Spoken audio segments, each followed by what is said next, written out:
Good day, ladies and gents. It is Professor Grind here, and today we are going to be playing some Mountain Blade Bannerlord. It has recently had a couple of new updates, and since it's year 2021, we're going to have to see what's new. So let's get into it.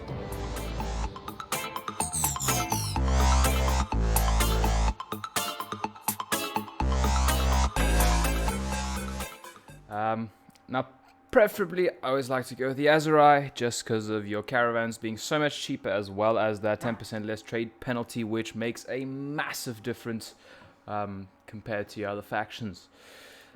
Character-wise, let's just go random and see if we can find someone that looks like something. Ugh. Let's go with this oak. We give him a nice hairstyle. That does not look like a hillbilly. There we go, look at that. Give him a nice Viking beard. Huh. Got a Assassin's Creed Valhalla right here. Let us go with something. Now usually I like having some skill in my bowmanship, as well as charm, leadership, and last but not least, steward. So irate. Let us go for urban merchants. Trade is also a good thing to have, especially early game, if you're gonna try and make some money, which I suppose is pretty important. And let's go with leadership. We always need leadership, especially want a great amount of people in our little army. So that's quite important. Let's see here.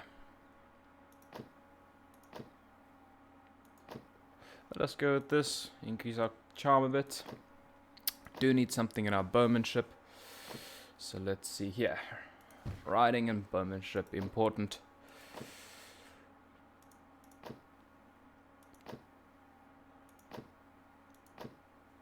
Add here, add some to our stewardship.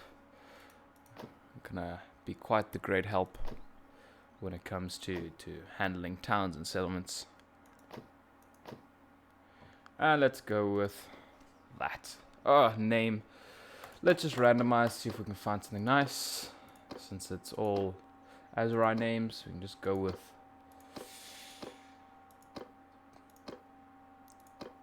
Let's go with Hur.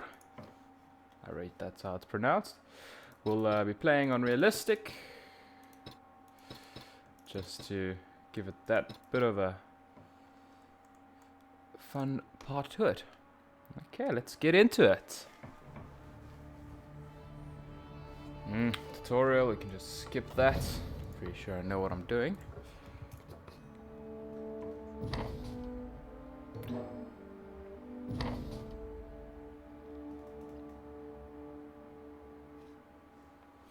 Let's go out here. Our family name, also quite an important thing. Let us go with Pellinor. Just got a feeling today. Make a little banner. Not seeing anything new regarding the 2021 update. Everything looks pretty standard. Let's go with this. Almost looks a bit Skyrim-y. Increase that. There we go. Perfect. Okay, let's get into the game. Funny thing, no matter what faction you're playing as, you always start at the training field, which is something of a bit of a stretch. I would have made a little training field with every little faction. For example, now that I played as Azurai, it would have been nice if I spawned somewhere in the desert. But let's get some units recruited. Always an important thing. Nice thing about playing as the... Well, I suppose I could just be playing as the Empire right now. The nice thing about it is that compared to the other factions, the Empire has pretty much 3 times as many recruits because you've got 3 Empire factions. Which does come in very handy when you got defeated or when you're looking to build up an army quickly. It does become challenging when you're playing, say, Britannia or Sturgia or something. Recruits are quite a scarcity at some point in time, but thankfully, since we're going to be playing as the Empire today, we will not have that problem. Let's get ourselves some food. Now, so far, I can't see much regarding the update. They did say that they added some... wow. They did say that they added some new maps, as well as some new loading screens and other stuff like that. Bad feeling about this. Let's see what we can do.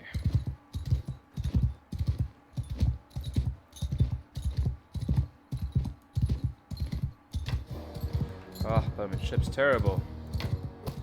That only comes later in the game.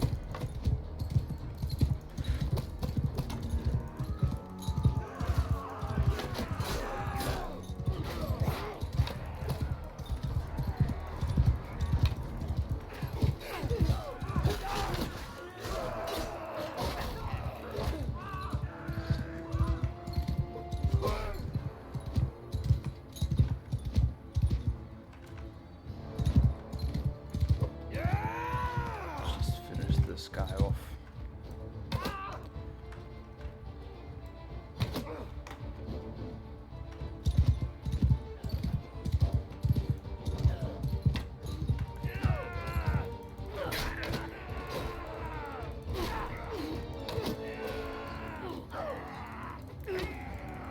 Oh my.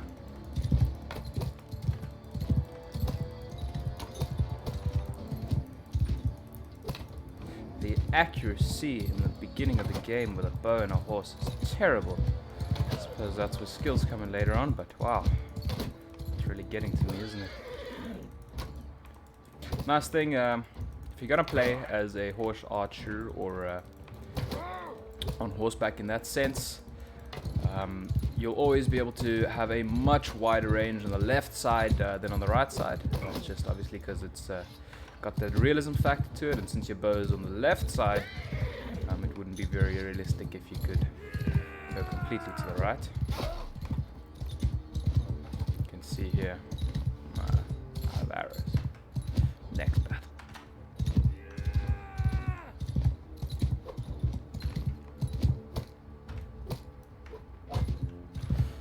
Oh my goodness.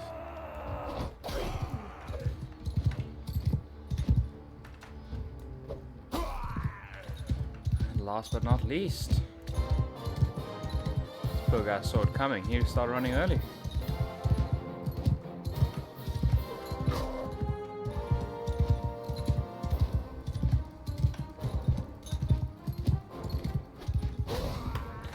And down he goes. Okay. Oh, quick early battle in the beginning of the game. Might have just been a couple of looters, but... well, now we've got a problem. Let's see if we can make it to that village without getting our... ah! Okay. We are surrounded. Let's see if we can get rid of some heavy things that are currently dragging us down. That does not cost a lot of money, because I suppose that's where the issue is. Takes a lot of weight.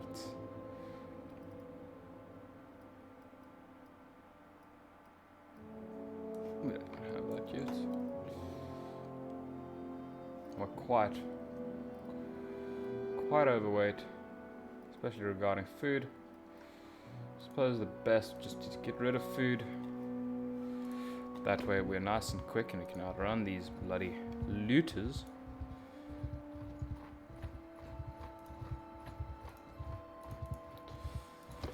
Before we get our asses handed to us, it would not be the best. Let us continue.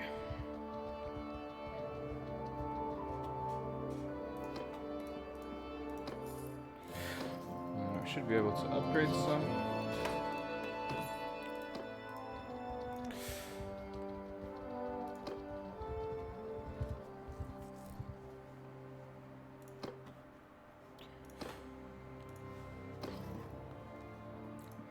Definitely have to buy some food. I sell the expensive stuff so we can buy some things that are cheaper. Oh, we don't want that. Oh, that's expensive. Nice thing is you can start trading very early in the game. If you know your prices, then you'll definitely be able to make some early game money. I'm not going to get into that right now. I might get into it a bit later. I feel like it's a bit more important to have some more units before you start trading, because you're definitely a bigger target when you have more things. You're also much slower in that sense, so you have to be able to defend yourself properly before you get into that, otherwise you will definitely have a hard time. Let us just get our population cap, and then we can start upgrading our units a bit. And we need to reach clan tier 1. It's quite an important thing, especially when you're starting the game. So far, not a lot that I can see that has changed with the 2021 update. Everything looks quite the same. Let us see.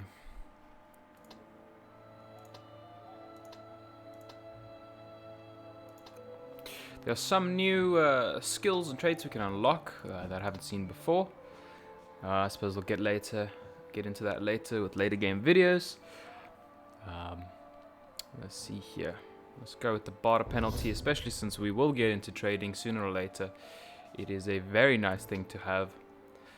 So let's get that. I just need to see what else we will need some more skill with. Yeah, let's do that. We can add that other skill point at a later stage.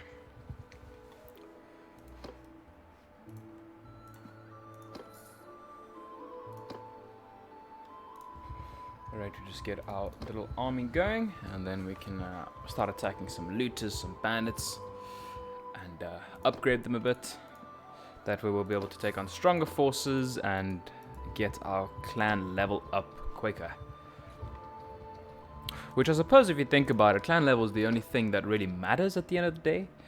I mean, you could have one troop or just yourself in a party, but if you're clan level 5, you're not going to have any problem getting big very quickly, because I mean, you can pretty much build a whole army in seconds, especially if you're playing with Empire troops, since there's so many of them. Just gonna run around a bit, see if I can find some bandits or looters or forest bandits.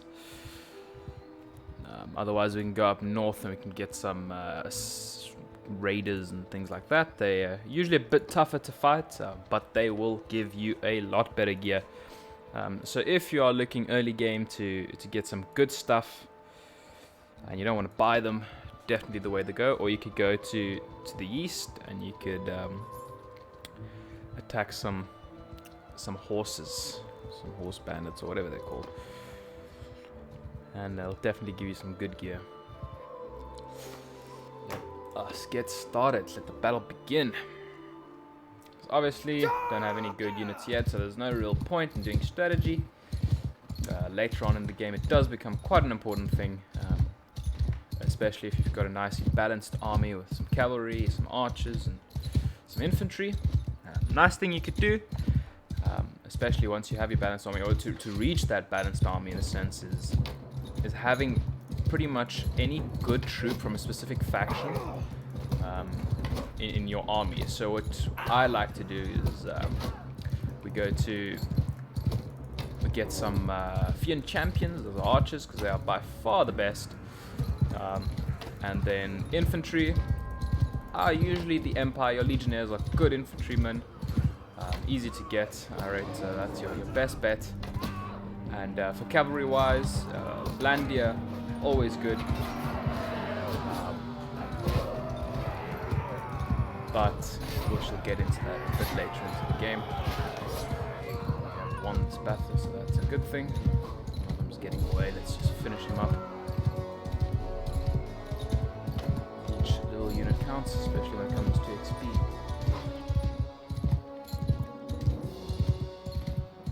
I hope he doesn't get out of the battlefield before we get to him.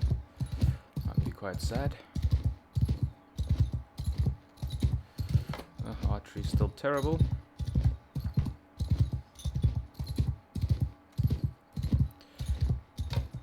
Also, something that you're going to want to do is when you are chasing down enemies, and there's a specific thing you want to level up, if it's two-handed melee weapons, or if it's archery, one-handed weapon, if it's to do with a spear, anything, just finish them off with that, because you will be getting XP with the weapon that you're using.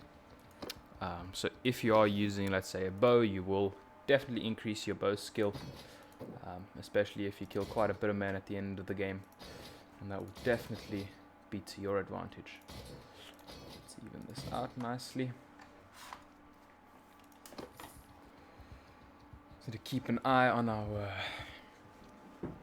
on the money we need to pay. It's also quite a little problem early game, if I can put it that way. We did have some prisoners we can ransom, some things we can trade.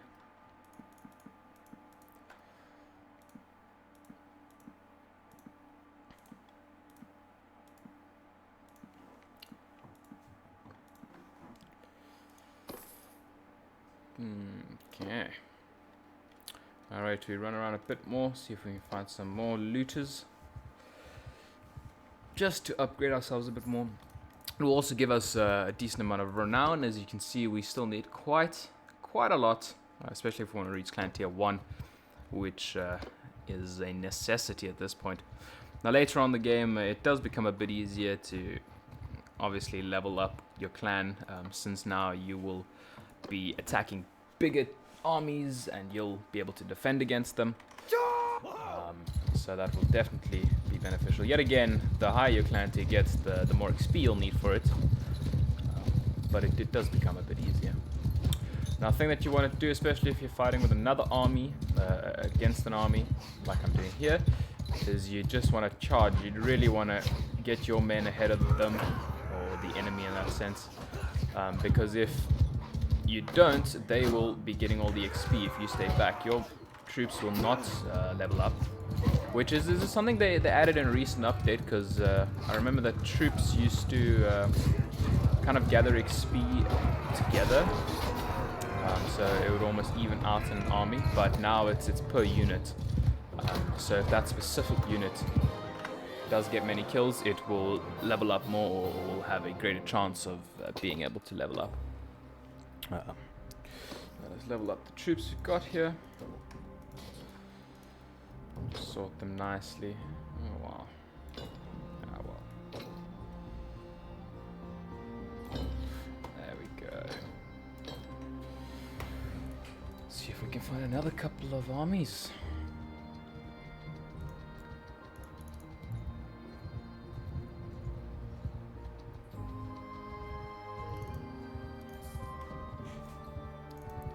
Now obviously we've got our quest that we can do, which is something I feel that if you've done it once, I don't see the necessity in it doing it again, which annoys me a bit, because every time you start a new campaign, before you can even think about becoming a leader or an emperor in that sense, you'll have to get the dragon banner collected, which definitely is a bit of a loss. It's going to take you quite an amount of time. But I suppose it's part of the game. They have announced that they've added some new quests, some new missions. I can see every time they release a little patch or update, there's always 1 or 2 new quests, which I do think adds some depth to the game in that sense. Yet again, I was never into quests that much. I usually preferred just hunting down enemies and slaying them. That was my way to go. Same with Warband when I used to play it. Also a great game. Now speaking of Warband, there are quite a large amount of great mods coming out for Bannerlord. There's a mod called Kingdoms of Arda, which will hopefully be releasing sometime in 2021.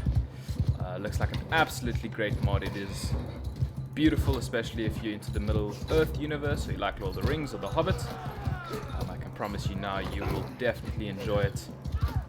The amount of progress they've made on it is absolutely stunning. They've completed a lot of models. They will be adding the map of Middle Earth and a lot more, including units, things like that. Even stuff like trolls and bigger units, which you will not find in the Bannerlord or the Mountain Blade sense, the native game. But so it's interesting to see how they've done the modeling on that, and I'm very intrigued to see how Kingdoms of Arda is going to turn out. I've seen some other mods as well, Game of Thrones total conversion, as well as some other multiplayer mods. I believe Full Invasion will also be releasing sometime, which definitely was great in Warband, and I'd love to see it in Bannerlord, especially since Bannerlord's got that bit of depth to it. And now you're going to add a mod like Full Invasion, which does incredible amounts of units that it's got. Definitely be interesting to see how multiplayer gets influenced by that. Especially since Bannerlord's multiplayer is so much more in depth in a sense. So I will be releasing a couple of videos where I play in multiplayer, since it is quite special. We are out of food. Another thing, notification for food is non-existent, which is a very, very sad thing, because there's a lot of times where I run out of food and I don't even notice. So it would be very nice to sooner or later see them include that into the game. I want to get some variety into our food. Increases morale. See, our party limit's still full.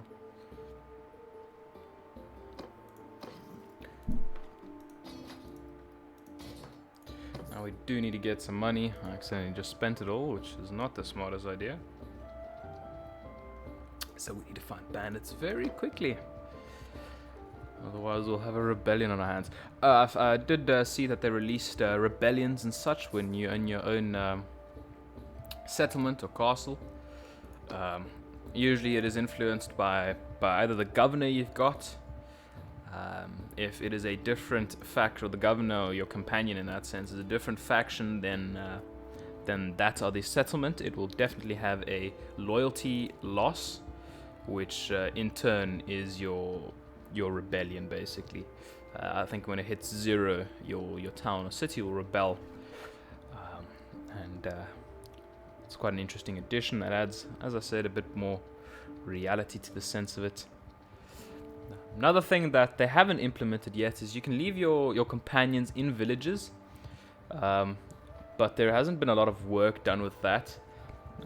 Especially since I think with the early gameplay videos before Mount & Blade Bannerlord actually came out, they showed videos of almost you having a little gang in a town, or being a thug, and you could then, we will never catch these people, will we? You're basically a thug, and you can own a settlement almost from the underground, which I definitely feel like is an interesting addition that I want to see implemented into the game, because it would be quite awesome if you could rule a whole empire from the shadows. That would definitely intrigue a lot of people. Little thing that I like to do with battles, I don't know if you've noticed, is just ride out, kind of drag attention of half the army at least. What you will be doing is you'll be giving the other half of your army a lot more time, or the other half of your whole army a lot more time to defeat the other half of the army, while you keep the other half busy. So your army will basically outnumber them a lot more. See, they have completely killed them all, and there's this little batch left. Now they're definitely outnumbered, and especially when you have more cavalry in your own army, you're definitely going to want to drag a bit of their attention. Will definitely increase your chances, especially if you're outnumbered.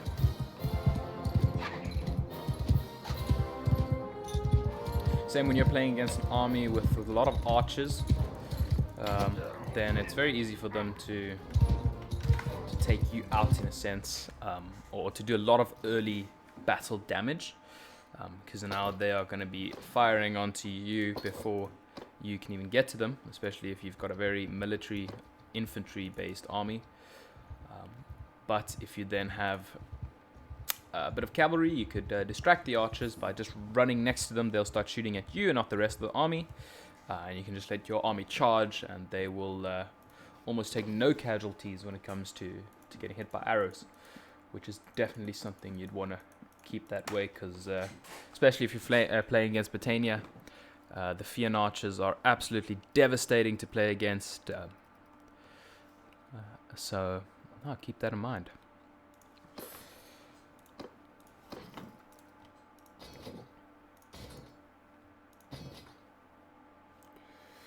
We'll be using most of our money, which I do not want to do, because we'll have to still pay wages.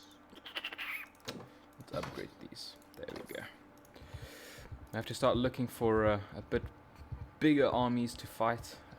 Usually I'd go over here and start fighting some cavalry, because you get really good armor when you do fight against them, but we are way too slow.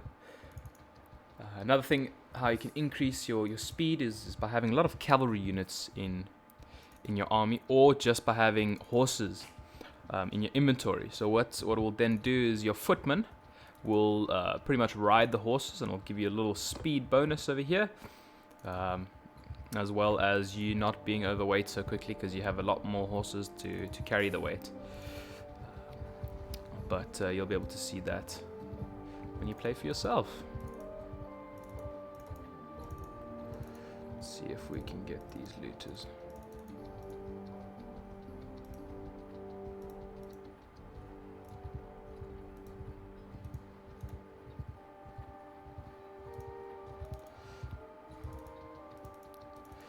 We do not seem to be able to outrun. We missed it. Ah well, let's continue. See if we can find a bit of a bigger party. Here, mountain bandits. Quite a tough bunch to take out.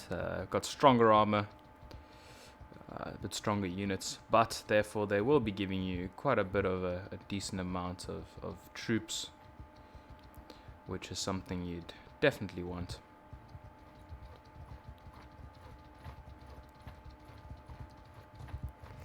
Now, and when you get into late game, you'll be able to start recruiting your banded prisoners, in a sense.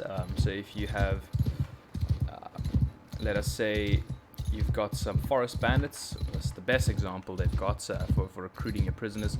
When you have forest bandits, you can recruit them. If you've got the perk to let them be recruited into a normal skill tree, it's definitely good, because now they will be recruited into the Battanian skill tree, which makes them Fian archers. And you can then later on upgrade them to Fian champions, which is a very, very rare thing to find early game.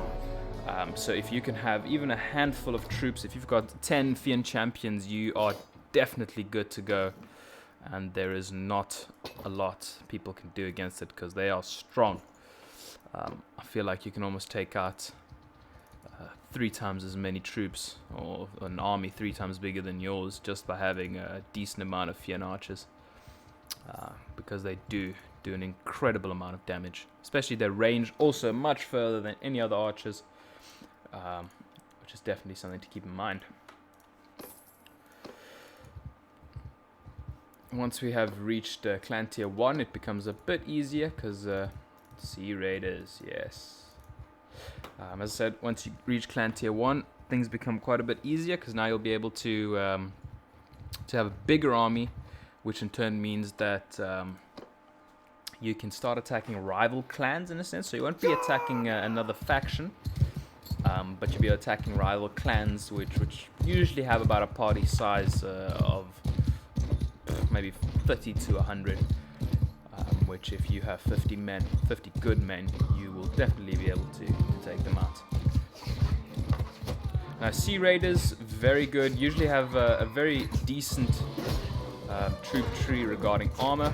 As you can see, I'm dragging most of their fire towards me, which is pretty much killing me, but that's okay. That's the same strategy you're going to want to use against Fian archers or other archers in any army, because it will save your troops a lot less damage you will receive. Let's finish this guy off.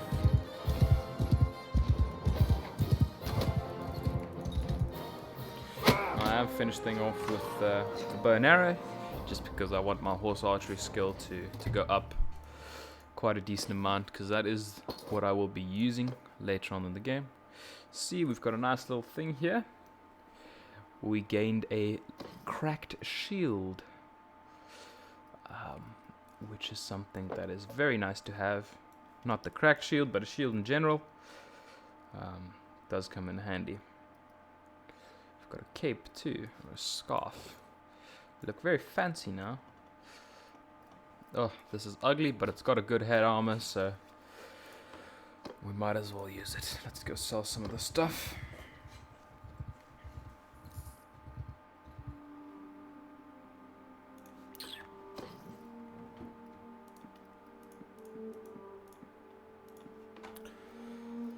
Might want to buy some horses. It will make us a lot quicker on a campaign map, but it is quite expensive, so we'll leave that for a bit of a later stage.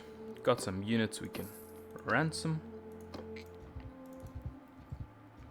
You definitely wanna capture your enemy lords and things later game, because they ransom for quite a bunch. So it's a good thing to keep in mind. Mostly a lord goes for about 3,000 to 5,000 dinars, which is definitely a sizable amount of money. Especially if you're going on a spree, you can capture up to 10 to 20 lords at once before you go and ransom them, and then it's quite a hefty sum you receive. They did do some changes regarding executions. It used to have a devastating effect on your relations with pretty much anyone. I believe they've balanced it out a bit to make it a bit normal. I remember executing one lord and I'd easily lose relationship with 50 others. And it would make owning a kingdom or an empire quite difficult.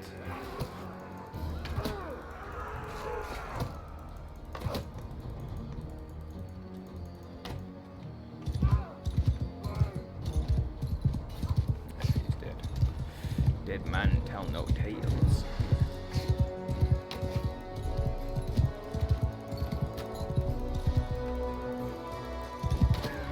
I will be going up to some other kingdoms to see if they've added some new villager maps or village maps, because that's what they said they've done, which I'm very interested in seeing, because I remember when Bannerlord released, there was only, I think there was one village map, which definitely was not the nicest thing, because now you'd always fight in the same map.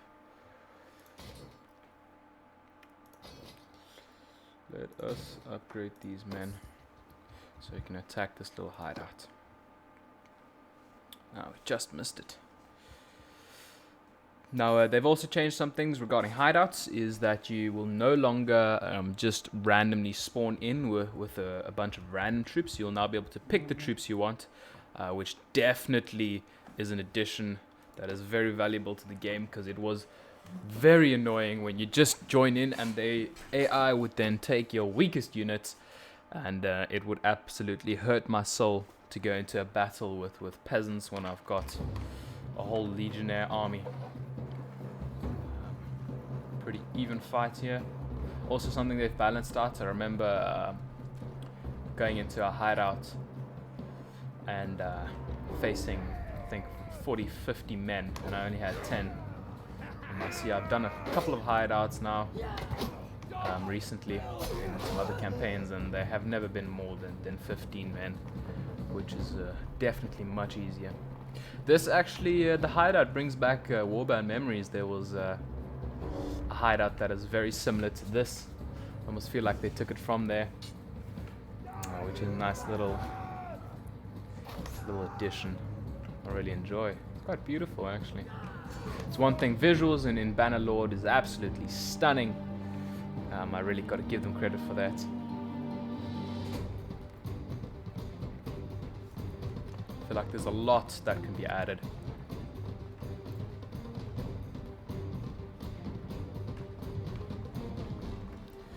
Let's see if we can hit that guy.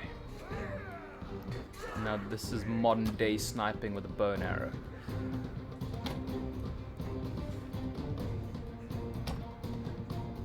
Oh, so close. I have a feeling we will not be getting him anytime soon. Okay, well, let's just go and get him. It's time for some 1v1 combat.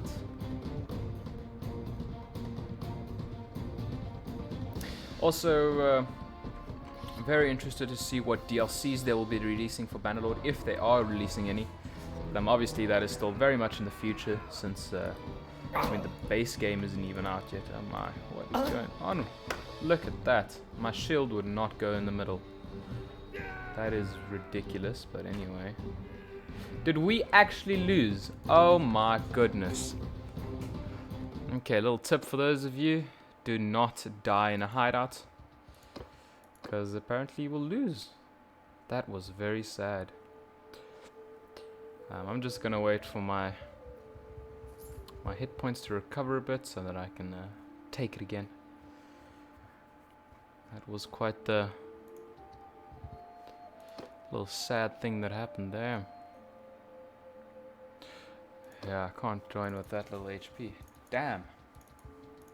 Sorry for that.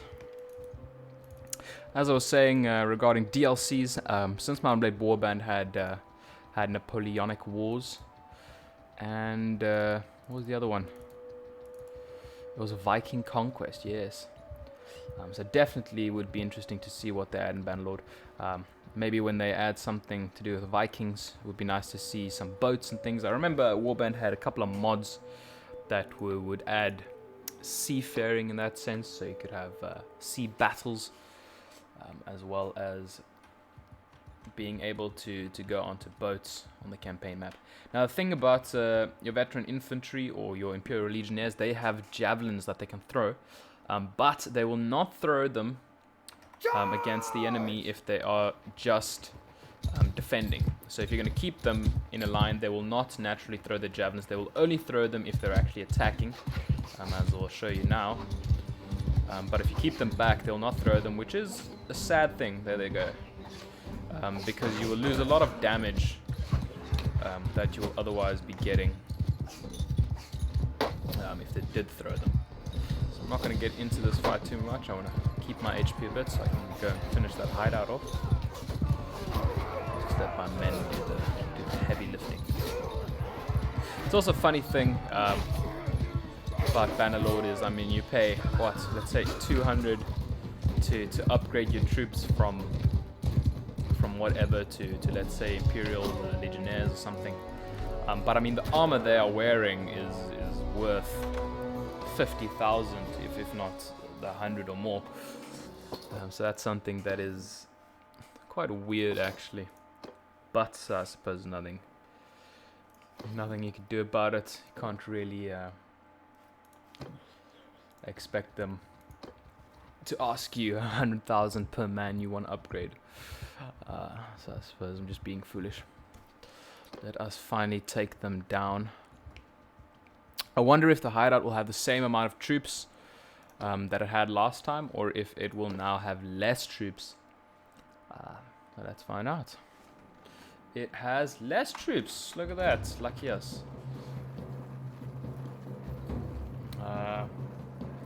Pretty sure the troops that were wounded are still left, and the ones you killed, they stayed dead. I remember you could go in and out of hideouts and retreat, or kill some men, retreats, and then keep on doing that. That way you'll take minimal casualties and do a lot of damage.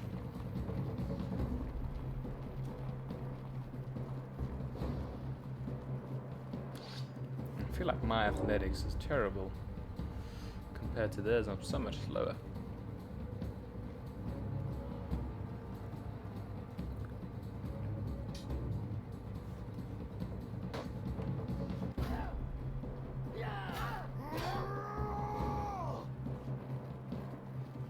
See, it's almost a little ruin of a settlement up top.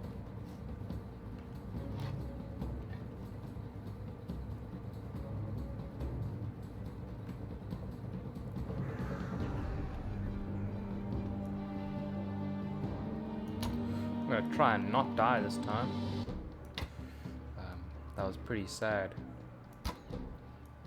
Oh my goodness. There we go. He's down. It's a little revenge act for the last time he killed me. So you can go up quite high with these hideouts.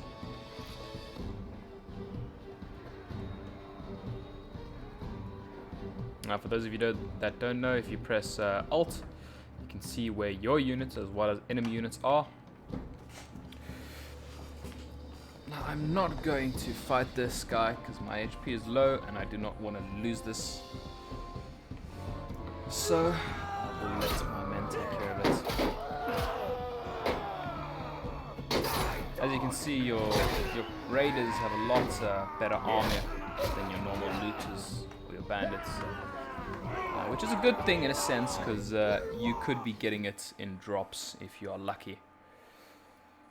I'm not going to take any of these. I'd rather just keep the troop tree the same. Let's see if we've got some nice goodies.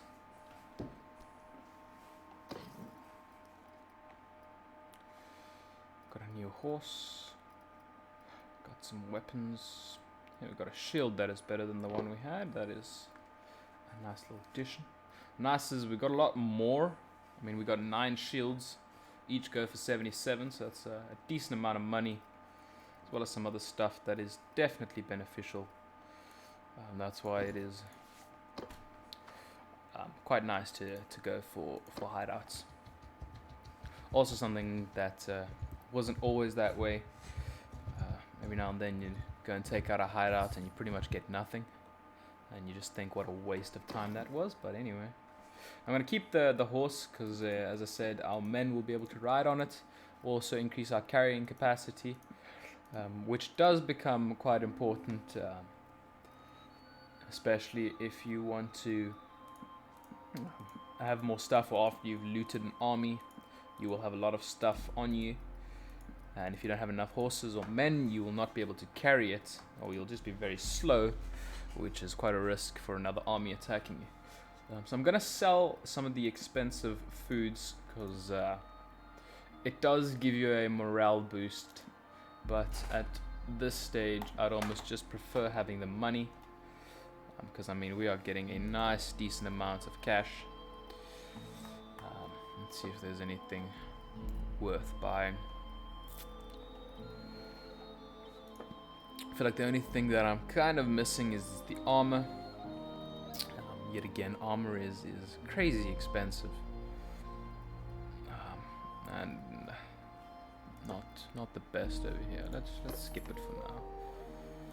Can recruit 1 troop. I'd almost prefer having a better army than having better armor myself, because I mean I'm just one man, and an army can do a lot more damage, especially if it's well equipped. I'm in an army of legionnaires that does the trick. Some prisoners we can ransom. We should also look for companions at this point in time.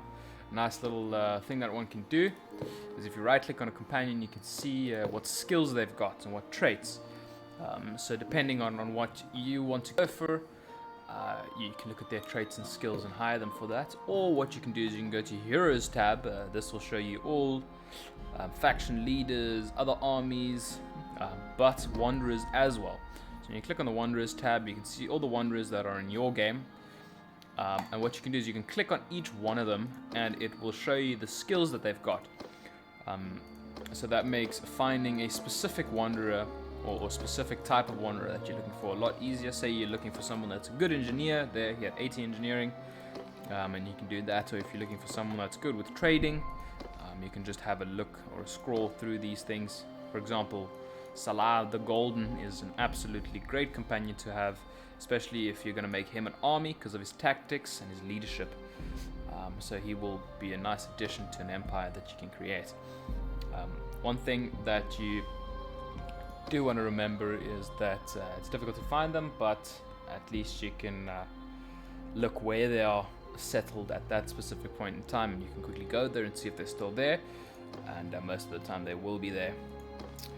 Another thing that I've noticed is that your companions are always different when you start a campaign, which is also quite an interesting thing, especially since there are a lot less companions in this campaign than my previous one. It went down quite far,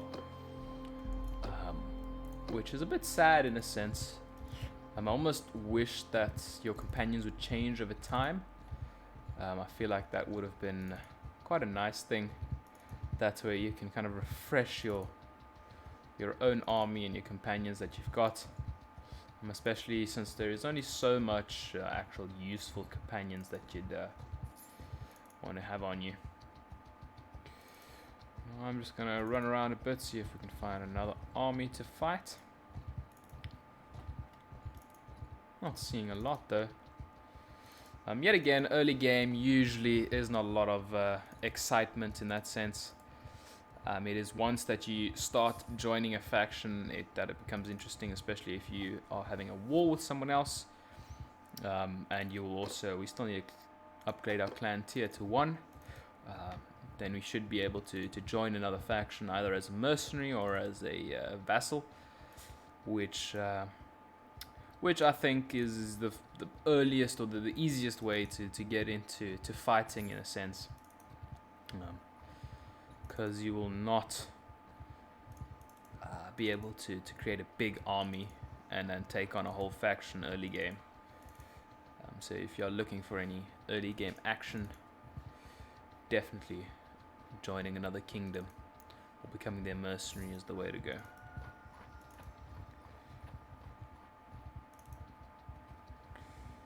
I'm surprised that there are so little looters and bandits worth taking.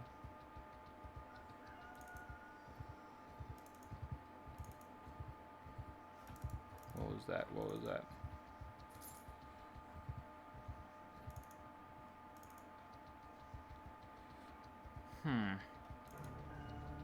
Got some forest bandits.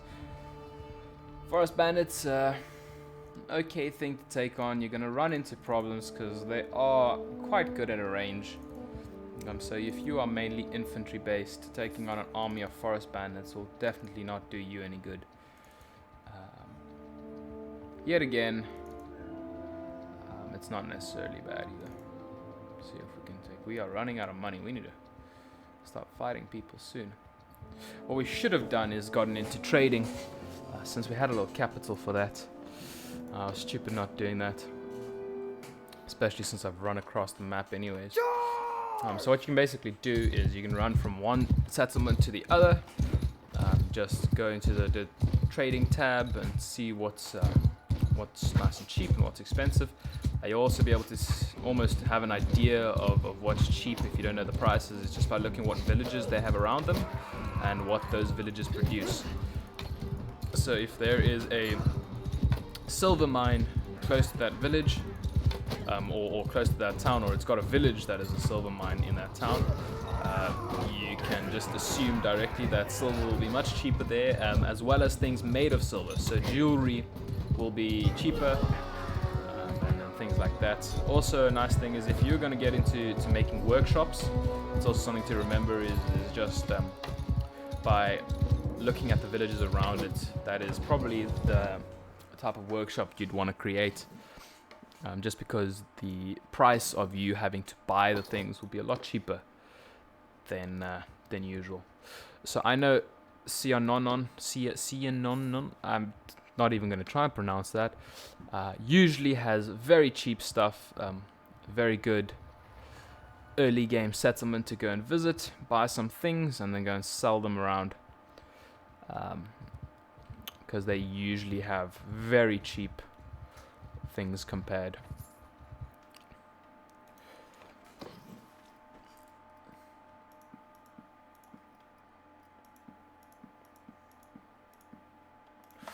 So what I'm going to do is going to go into this. Clay is pretty cheap. You can also see or generally get an idea of the price. The more they have of that specific thing, the cheaper it will be. So I'm surprised they don't have any wood, because usually they do have wood. For example, this silver ore, 84 is a ridiculously cheap price for silver ore. And let's take some of that, and then what else is nice? Tools, not too cheap. Leather is quite cheap. You can also see, as you can see, that below the picture of the leather it's a green, a number with coin, which also just gives you an indication of how cheap it is compared to other settlements. The more settlements you visit, the more it will show. So for example, now it's only showing leather and a couple of the food things. But if you go and visit a lot of settlements, it will show almost each one of these will either be green or red, showing that you're either going to make a profit or loss if you buy them. So I'm going to buy one of these, and then I'm going to make my way to Croatia here. Let's see if we can sell and make some profit from what we've got there.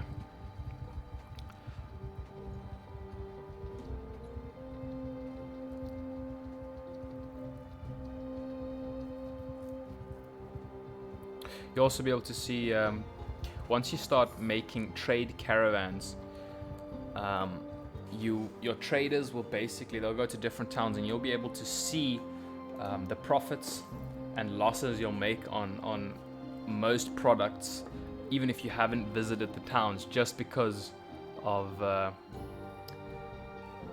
your friend or your little ally going to visit a trading caravan. There you go.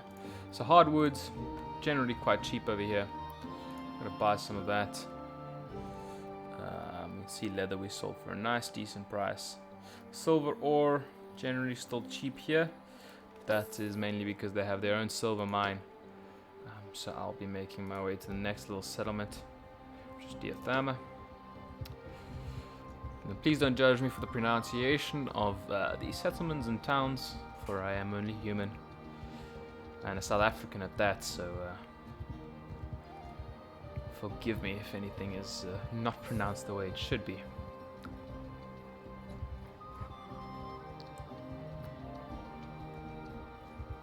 The thing that you're going to want to have to keep in mind is you will not be getting a lot of renown from going around and trading things. You can sell the wood for a lot more. So it is a smart thing to continue fighting other troops, because you will definitely need the renown if you want to level up slowly.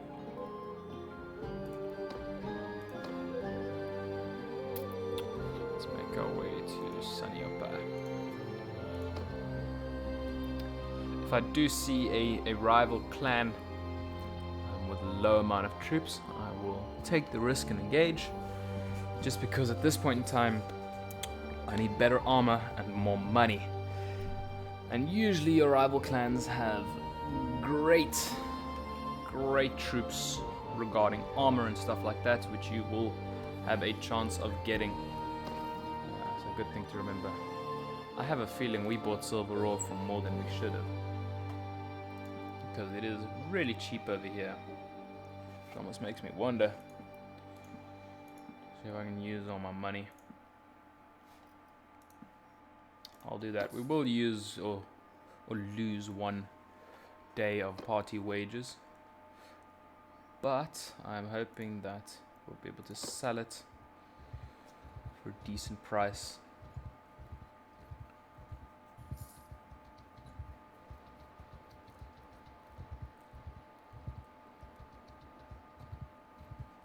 Got a little level up we can do in our archery. Personally, I like going for the headshot bonus because I'm quite the sniper myself, and getting a headshot kill is the way to go.